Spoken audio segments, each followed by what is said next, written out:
Good morning, people. It's Wednesday morning's devotion. I hope you're in for a fantastic day. We come to the end of a very sad dilemma today, sad story of King Saul. In 1 Samuel chapter 30 is the test that we're talking about today. And the test is the test of finishing well. Sadly, Saul did not finish well. Isn't it tragic that somebody who evidenced so much potential, people would look at Saul and compare him to David and say Saul had more gifts in his little toe and more potential in his little toe than David did in his whole body, except for the fact that David had the blessing of God and the real anointing of God. But Saul was one gifted man, full of potential.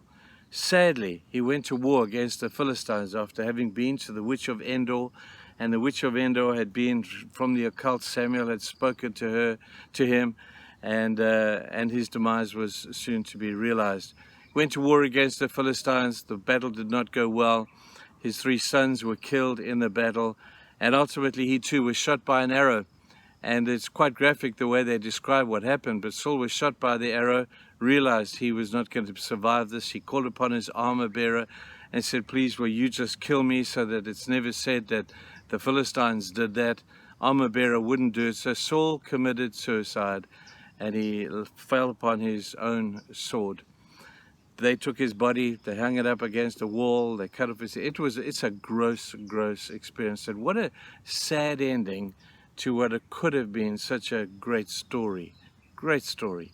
But sadly, the truth of the matter is that here's the point: not many good men finish well. Isn't that tragic?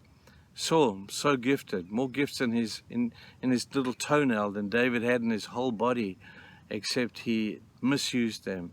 He died, not just physically, but he died emotionally, he died spiritually, way before he died physically.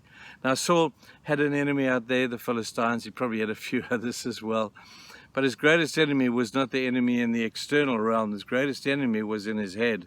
His greatest enemy was himself. He was his own worst enemy. And when he succumbed to the jealousy that he had over David, the pride of holding on to his kingdom, and his reluctance to let God do what God wanted to do, that was where he died. And so that happened years before he died physically, and he left a very sad legacy at the end of the day. The sadness of not many good men finishing well would probably be a good epitaph upon his grave, if there was one. But I want us to learn from this today. You know, how we begin is one thing, but how we end is even better. It's more important.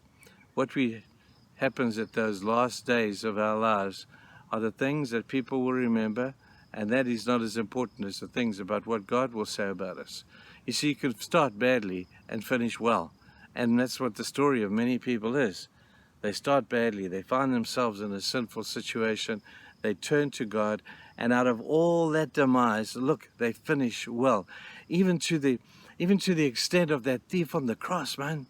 That thief on the cross who'd messed his whole life. He'd been a murderer, he'd been an insurrectionist, he had done so many different and ugly things. And yet in the last dying moments of his life, Jesus says, my man, you can finish well, even though you didn't start well, you didn't run well, you didn't do well, you could have done a whole lot better, but you can still finish well. I'm amazed at the greatness of God's grace, that you can live your entire life badly and still finish with the words, and hear them, well done, good and faithful servant. That thief on the cross was the first guy into heaven. When Jesus said to him, today you'll be with me in paradise, Jesus was leaving this planet, and so was he taking that thief with him. What an incredible thought. So it's not about how you start, it's how you finish that is so important. Saul started really well. He started humble, he started dependent upon God. He had a few good victories, but sadly, he imploded.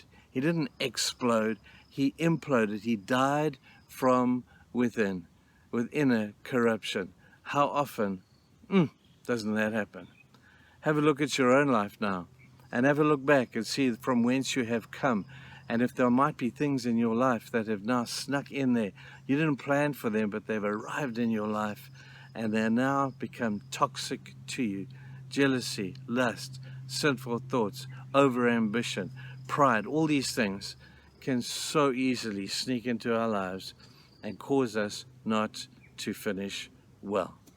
I don't know about you. Man, I want to finish well, eh? I really want to finish well. And so my plan is deal with that stuff before it deals with you.